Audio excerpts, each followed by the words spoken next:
viewers, good morning. Today I will take you to one of the saddest places imaginable. A place where the most extreme homicidal violence has been unleashed by a group of fanatics who took power in Cambodia against the general population of this country.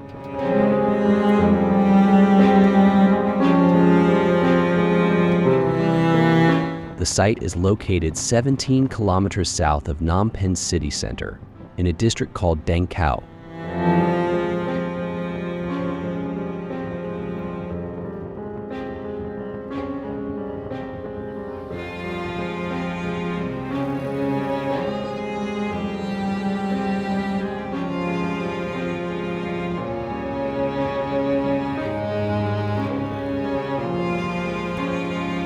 And here is the entrance of the Choeung killing fields. What used to be an orchard was transformed in a place where anyone disliked by the communist regime was brought for their execution.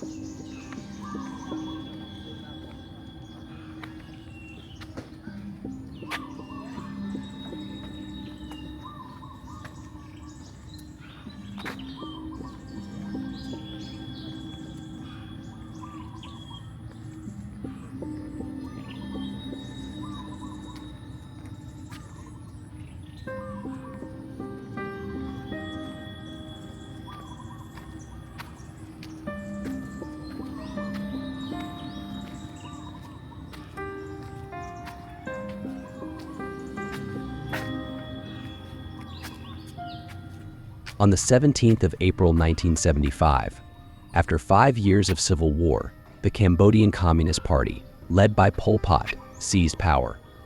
In the first 24 hours, they evacuated Phnom Penh and the other major cities and sent the entire urban population to the countryside to work in communal farms. Money was abolished, schools and hospitals were closed.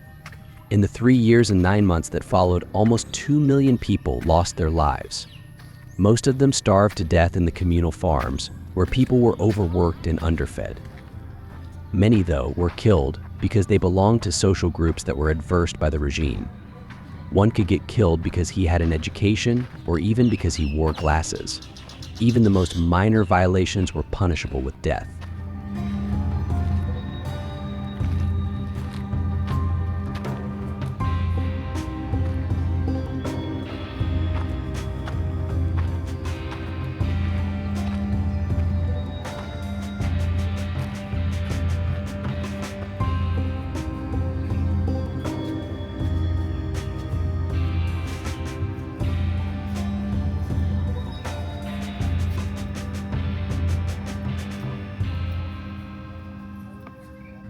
This is the place where the trucks loaded with prisoners destined to be eliminated used to stop. Trucks arrived 2 or 3 times a month. Each truck contained around 30 people.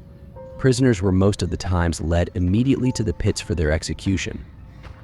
In some cases, when the number was too high, some of them were temporarily kept in a makeshift prison nearby.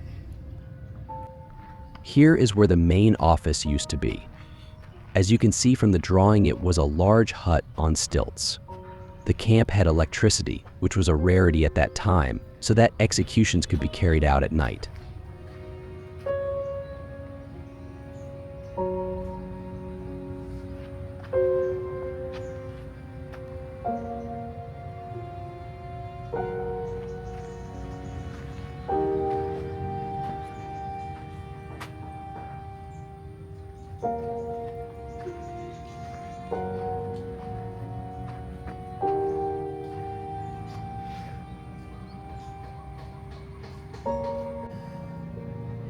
This memorial is marked by a Buddhist stupa, which we will visit later. Here used to be located the factory of the execution instruments. Bullets were considered something rare and precious, therefore people were executed by other means. In most cases, they were bludgeoned to death with sticks or had their throats slit. Also, strangulation or suffocation with plastic bags were common. The perpetrators were very often young boys. This site that is now under restoration is instead a mass grave where the skeletal remains of 450 people were unearthed.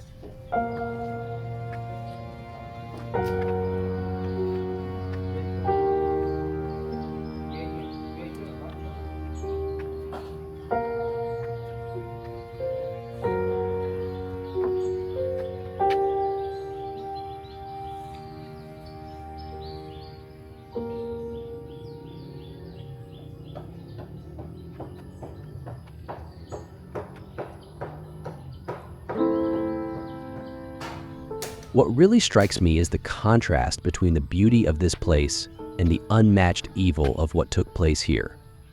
Many years ago, I visited the Nazi concentration camp of Dachau near Munich. That place was nasty. This one instead is like an enchanted garden.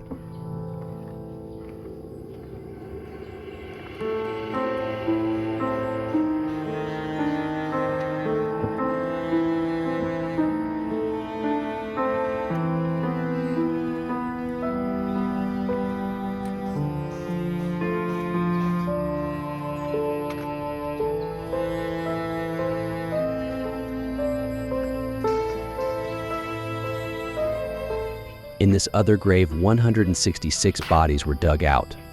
All of them had their heads missing. It's the absolute horror. The abyss.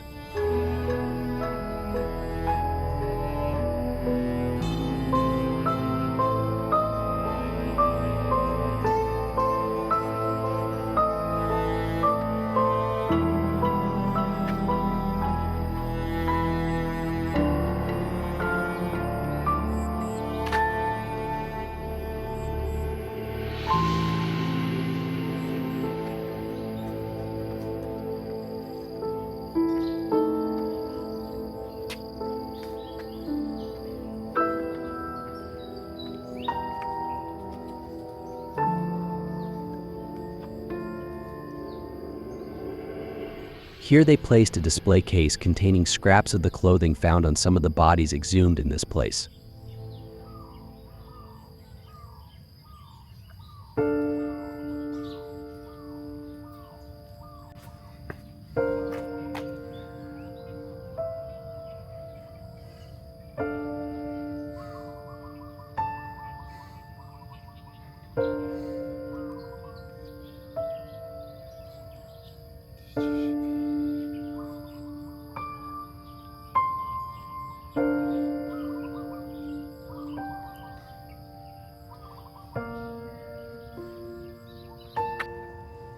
This instead is a women's only grave.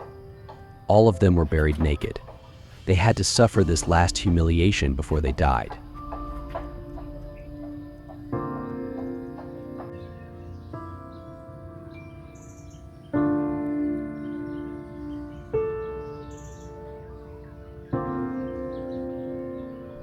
On this tree, the loudspeakers were hanged.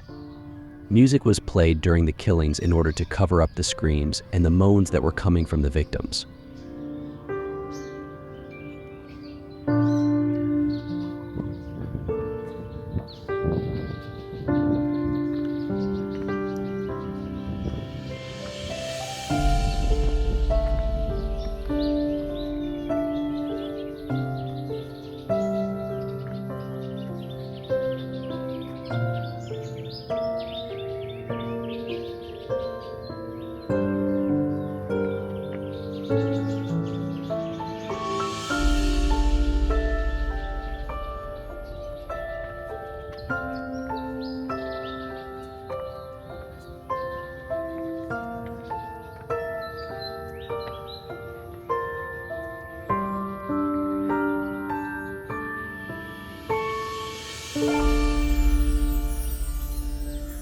I have now reached the memorial stupa. More than 5,000 skulls are housed here.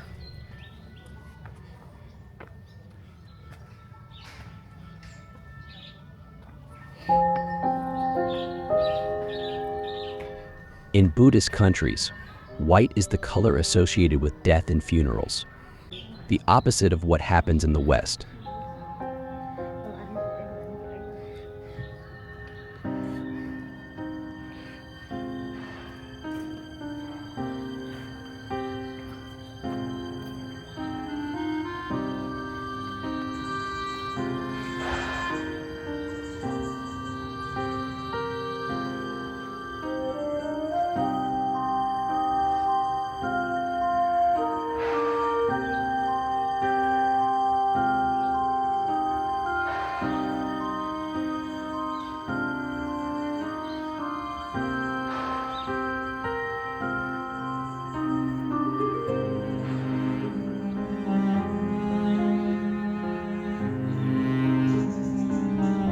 I know that somewhere here, there is a tree where the Khmer Rouge used to kill the babies by bashing them against the trunk.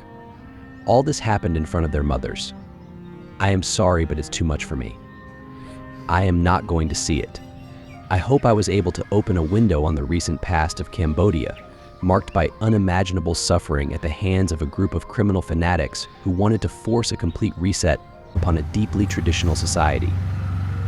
Remember that these things can easily happen again, maybe in another country, if we are not vigilant.